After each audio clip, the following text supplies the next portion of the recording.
As a court yesterday affirmed the indefinite suspension of Mr. Paul Afoko as the national chairman of the NPP. That's what happened yesterday. Obiama, let me stay with you. So perhaps this has put to an end all these running debate about his suspension. Well, for some of us, it gives us opportunity to learn more about how parties should be run and the rules and regulations for parties. I have been very much involved in NPP constitutional matters. At one point, I was a secretary to the legal committee. At one point, I even acted as chairman of the legal committee. And we thought we could operate with our constitution until we had this crisis where national officers were subjected to the constitution, and then the majority of members at the highest level, or the second highest, because highest is Congress, but National Council level, felt that national officers should be suspended because they felt they had infringed on the constitution. Everybody had his own interpretation, including those who were asked to appear before the disciplinary committee. At the end of the day, the court has ruled that we've looked at your constitution. This is how your constitution operates. In one breath, it says that when you want to deal with a national officer, you should go through a certain process. In another breath, it says that any member could be suspended on various grounds. We think that even though you're a national officer, you are also a member. So if you don't fall under this category, you fall under this category. So we don't think that anything untoward was done in this process. That is what the court has said.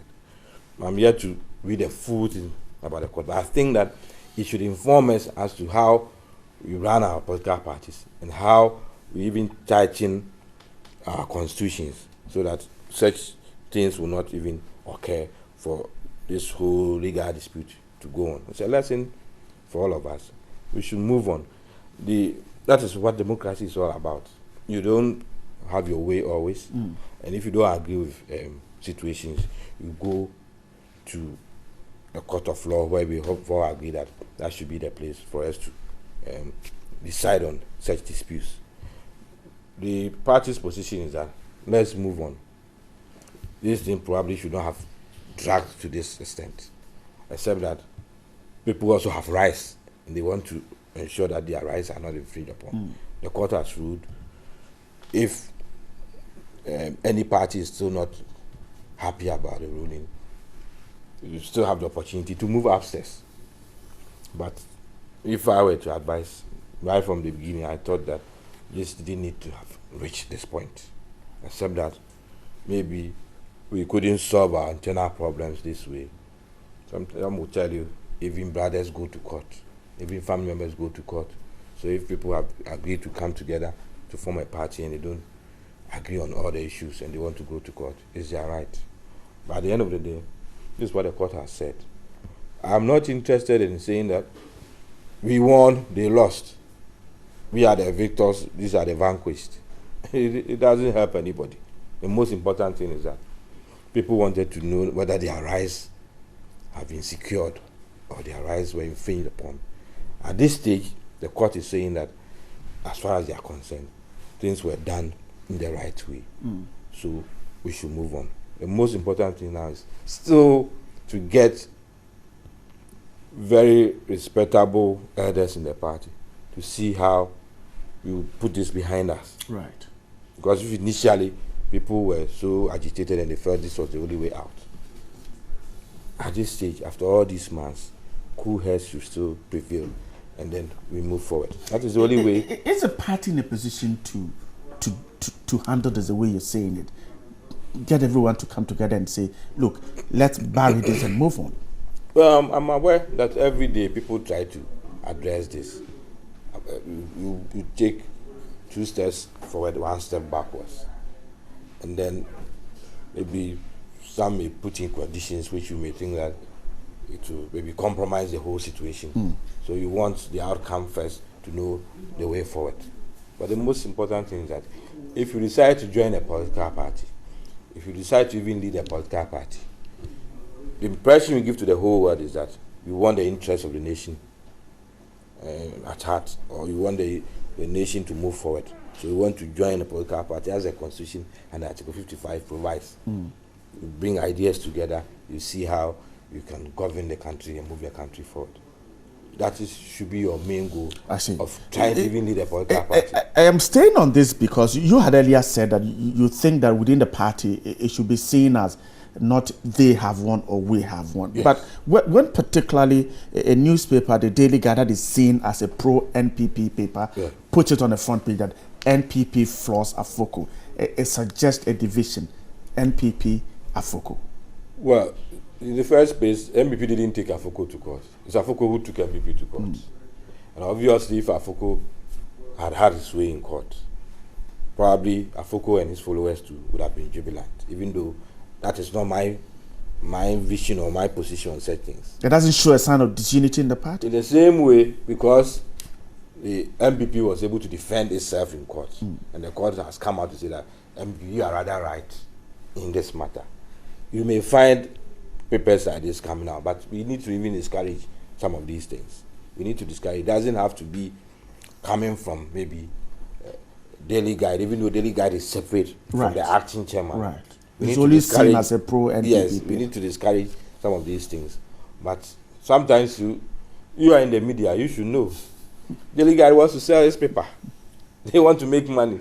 They want to take commercial advantage of what has happened. So obviously, they want to look at the headlines that will make the paper sell. But it's not something that should be encouraged and be carried on. Otherwise, as you said, it creates the impression that these people are still at loggerheads on constitutional matters, on constitutional issues. I'm grateful. Dr. Pesa, perhaps some lessons for the NDC as far as running a party's constitution is concerned. Well, yes, but before I come to that, we don't have these kind of very strange problems in our party, as illustrated in the Congress on Sunday. And so, Zenata Rollins is not a chairman of the party. She's a presidential. She's a parliamentary candidate. Oh, your chairman broke away. And with the greatest of respect, I decided not to interfere. I decided not to interfere when you were talking. So can I just honorably finish? Never happened. I think what needs to be done in this. I think what needs to be done in this particular case is to commend Afoko for taking a reasonable road to resolving this problem, that is going to court. The reason I said so is that both the recent and not too distant and maybe previous history of the NPP and in fact some of what we have seen in more recent times indicates that that particular road is not something that they have been very used to, because we have seen how they resolve problems at the party headquarters by smashing cars of. And you think that's how they resolve their problems? Well, if that is not how they resolve some of their problems, why did those things happen at their party headquarters? Yeah. We have also seen how cutlasses and holes and bottles were, thrown around in the party headquarters in the heat of resolving some of their problems. So to a very large extent, I think that it was, and it still is, very commendable that Mr. Afoko decided that he will use the courts of the land to resolve whatever problems he has with the party. The verdict, I think that is a sign of the shadow of things to come. It is reasonable to believe that Mr. Afoko will move on to appeal the ruling and perhaps go all the way to the Supreme Court. Now, all these points to the fact that our colleagues on the other side of the political divide, in this case the MPP, clearly are not in a position to put their house in order on two fronts. One, to maintain internal cohesion and unity and demonstrate to Ghanaians that they are first and foremost ready and willing to run and organize their own party well in order to attract Ghanaians and attract people who probably are non-committal. And two, that they have no time whatsoever for substantive, legitimate policy debates on what alternative they currently represent in this country. The MPP has been campaigning for the last 4 years. And up to now, as a Ghanaian, I keep asking myself, on education, what do they stand for differently from what we are doing? On health, what do they stand for differently from what we are doing? On infrastructure, what do they stand for differently from what we are doing? On women empowerment, what do they stand for differently from what we are doing? It does seem to me that the strategy has been, let's continue to obstruct this government, let's continue to demonize this government, let's continue to fabricate things, and then Ghanaians will believe those fabrications and ultimately reward the MPP. I think that our democracy is growing, and Ghanaians are becoming increasingly discerning. Ghanaians know that policy is to produce outcomes that will inure to their benefits. And in the context of political debates, we, as in the political parties, must prioritize discussions around the things that directly impact the lives of the people. And so I think that in the end, Mr. Afoko will probably go to appeal his case and probably go all the way to the Supreme Court. The point is, what are the unspoken messages from all these things? When a chairman or a former chairman or a suspended chairman of the party is in serious legal battle over his right or the right and wrong in the party, and the party is heading into a major election, it clearly tells Ghanaians that, look, this is a party that is not willing to put his house in order and must first be treated as such. And as and when they put their house in order and have learned to invest more in ideas, then Ghanaians will probably give a consideration. But as it is now, I think that they are not ready for MPP is not ready. Yeah. Okay. Right. Obi, a quick one. Then we'll move. Some of these things are worn out. Worn out. We all indulge in them for our own advantage. But at the end of the day, it's the people on the ground who decide. We were in this country when First Lady, former First Lady, wife of the founder, decided to contest the sitting president. She was hounded everywhere, even after the contest, when she had to go around to thank the little or the few who followed her. She was chased and beaten.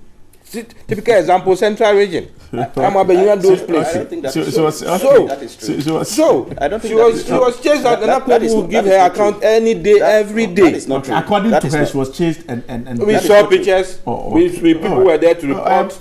We were there to report. We didn't show any of those pictures. We were there to report. Media people were there to report. He just said we all he heard it there. and saw it. So, if you think that is an advantage to say that Afoko should go to Supreme Court, it's your own business. The most important thing is that the average person, the people on the street, those in the constituencies, the polling stations, but those people want to know what alternative you have for them. Please don't get 4 years and you don't have a policy platform for them, and you think that is right. If you're not careful, you may sound that you're a stranger in this country. Because every day we debate in Parliament and we show our worth. We show what we can do. So don't get the impression that in Parliament there's only one side, those who have all the sense. What is and those your position on go to access Parliament to and education? see how the 122 people are battling your 148 or so, and see who has a policy direction. Don't get the impression that you are a stranger in this country. I am saying, listen to us every day. What is your party's position on infrastructure development? And what is your party's position on the look at our record? On your record of 1 billion.